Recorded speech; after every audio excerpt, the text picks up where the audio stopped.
বিড়ালের মতো বাঁচতে চাই না, শত বৎসর হাজার বছর সিংহের মতো বাঁচতে চাই 1 সেকেন্ড। তৈরি হন, লড়াই চলবে।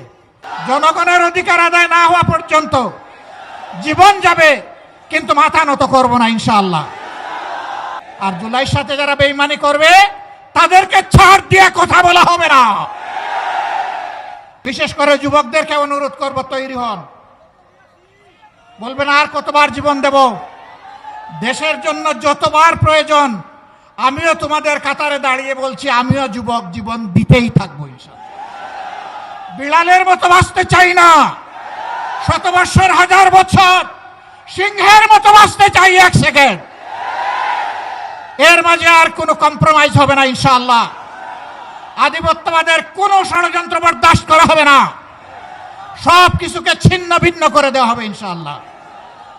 সবাইকে আবারও আরেকটি অনিবার্য লড়াইয়ের জন্য প্রস্তুতি নেওয়ার আহ্বান জানিয়ে আমার বক্তব্য এখানেই শেষ করছি। আল্লাহ হাফেজ। বাংলা